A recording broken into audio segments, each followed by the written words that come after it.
नमस्कार and welcome to world history. आज के इस वीडियो में हम बात करने वाले हैं बांग्लादेश लिबरेशन वॉर 1971 यानी कि इंडिया पाकिस्तान वॉर 1971 के बारे में। देखेंगे कि इसके क्या रीजंस थे जिसकी वजह से बांग्लादेश लिबरेशन वॉर हुई और क्या तकलीफ आन पड़ी ईस्ट पाकिस्तान को, जो उनको वेस्ट पाकिस्तान से अलग होकर अपना एक नया देश बनाना पड़ा जिसको नाम दिया गया बांग्लादेश। अगर आपने अभी तक चैनल को सब्सक्राइब नहीं किया है तो सब्सक्राइब टू वर्ल्ड हिस्ट्री। देखिए, बांग्लादेश लिबरेशन वॉर की जो अल्टीमेट रूट्स हैं वो जाती हैं 1947, जब इंडिया पाकिस्तान का बंटवारा हुआ था और दो देश बनाए गए थे, एक पाकिस्तान एक इंडिया। तब पाकिस्तान के अंदर भी ऑलमोस्ट दो स्टेट बना ही दिए गए थे, क्योंकि जो दो जगहें थी, एक ईस्ट पाकिस्तान जो कि आज का बांग्लादेश है और एक वेस्ट पाकिस्तान, जिनके बीच में 1600 किलोमीटर लंबा फासला था। तो देखिए, वो इसी वजह से कभी भी घुल मिल नहीं पाए और अच्छे से एक देश को नहीं रन कर पाए। तो देखिए, वेस्ट पाकिस्तान जो है वो हमेशा से ईस्ट पाकिस्तान के साथ सौतेला सा व्यवहार करता था, क्योंकि जो भी बजट था एक देश का वो ईस्ट पाकिस्तान में बहुत कम दिया जाता था। 30% का ही सिर्फ खर्च वहां पे किया जाता था, और जबकि इंपोर्ट जो है जूट के वो ईस्ट पाकिस्तान से ज़्यादा होते थे, वहां से कमाई ज़्यादा होती थी ओवरऑल पाकिस्तान को, पर उनकी जनता के ऊपर खर्चा बहुत ही कम किया जाता था। पूरा खर्चा वेस्ट पाकिस्तान पे किया जाता था। उसके बाद देखिए 1947 से जब पाकिस्तान बना, उसके बाद से वहाँ पे इलेक्शन ही नहीं हुए। मिलिट्री डिक्टेटरशिप एक प्रकार की चल रही थी वहाँ पे, आज तक इलेक्शन नहीं हुए थे। और इसी बीच अब जो बांग्लादेशी लोग हैं ईस्ट पाकिस्तान में, वो मांग करते हैं कि बंगाली को आप एक ऑफिशियल लैंग्वेज बनाएं, पर जो वेस्ट पाकिस्तान था वो कह रहा था कि हम उर्दू ही चलाएंगे पूरे देश में, ईस्ट पाकिस्तान हो चाहे वेस्ट पाकिस्तान। तो ये भी एक रीज़न रहा। उसके साथ जब प्रोटेस्ट किए गए बांग्लादेशियों के द्वारा, तब उनको बुरी तरीके से सप्रेस किया जाता था।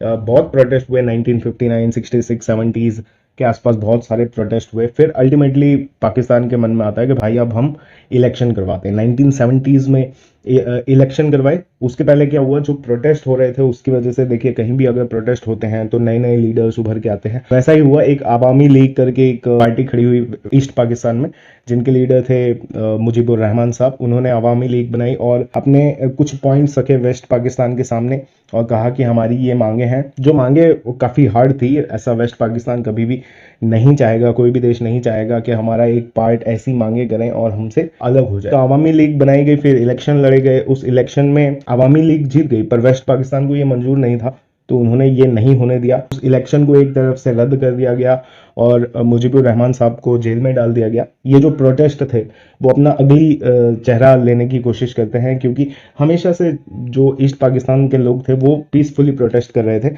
पर जैसे ही मुजीबुर रहमान साहब को पकड़ लिया गया 25 मार्च 1971 के आसपास, तो वहां पे फिर क्या हुआ कि उसी रात को जो बाकी और लोग थे अवामी लीग के, उन्होंने बांग्लादेश को एक अलग इंडिपेंडेंट कंट्री घोषित कर दिया और उन्होंने कहा कि अब हम आज़ाद हैं। उन्होंने अपनी एक खुद की गवर्नमेंट फॉर्म की बांग्लादेश में, यानी कि ईस्ट पाकिस्तान में। तब इससे जो वेस्ट पाकिस्तान है वो भड़क गया। उसको ऐसा हुआ कि भाई इतना जो बड़ा तो हमारी जगह है, इतने स्ट्रेटेजिक पॉइंट पे है जहाँ पे हमको इंपोर्ट आते हैं, एक्सपोर्ट भी हमारे वहां से जूट के बहुत सारे जाते हैं, कमाई तो वहीं से हो रही है, तो ऐसा अगर जगह हमारे हाथ से चला गया बहुत प्रॉब्लम हो जाएगी। तो उन्होंने एक ऑपरेशन लॉन्च किया, उसका नाम था operation search light. Operation search light के अंदर मिलिट्री ने, पाकिस्तान के मिलिट्री ने क्या किया कि बांग्लादेश में घुस के जितने भी लोग उनको दिखे सबको मारा उन्होंने। बहुत ही एकदम कत्लेआम मचा दिया। तो इस तरीके का कत्लेआम मचाया था मिलिट्री ने पाकिस्तान की। माना जाता है कि 3 मिलियन लोग, कैन यू इमेजिन, 3 मिलियन मतलब कि 30 लाख लोग उस जेनोसाइड में मारे गए थे मिलिट्री के द्वारा। और तब तो ये कहते थे कि ये तो हमारा ही देश है, हमारे ही लोग हैं। फिर भी उन्होंने ऑपरेशन सर्च लाइट चला के तकरीबन 30 लाख लोगों को मार दिया, और काफी तो बहुत सारे इंजर्ड भी हुए होंगे, वो अलग है। और साथ ही साथ सिस्टमेटिक तरीके से ईस्ट पाकिस्तान के जो औरतें थी उनका रेप भी किया गया। बताया जाता है कि 2 से 4 लाख औरतों का रेप किया गया एकदम सिस्टमेटिक तरीके से। तो ये जेनोसाइड बहुत ही ज्यादा बार्बरिक था। 30 लाख लोगों को मारना और 4 से 5 लाख महिलाओं का रेप करना। आप सोच सकते हैं कि कितना यहाँ पे ऑपरेशन सर्च लाइट एक डर्टी ऑपरेशन था। इस ऑपरेशन सर्च लाइट के बाद जो भी बांग्लादेशी लोग थे वो अपनी जान बचाकर भाग रहे थे। तब इंडिया की तरफ तकरीबन 1 करोड़ रेफ्यूजी आ चुके थे बांग्लादेशी बॉर्डर से। तो इंडिया भी उस टाइम पे कुछ इतना ज्यादा इकोनॉमिकली पावर हाउस नहीं था, हमको भी तकलीफ हो रही थी, इंडिया को काफी प्रॉब्लम आ रही थी। फिर इंडिया ने जाके ये बोला कि इन 1 करोड़ लोगों को हमारे देश में रखने से सस्ता पड़ेगा पाकिस्तान के साथ वॉर करना। इंडिया फिर भी वॉर में नहीं जा रहा था। ये मार्च की बात है। देखिए, मार्च में ऑपरेशन सर्च लाइट शुरू हुआ, दिसंबर 3 को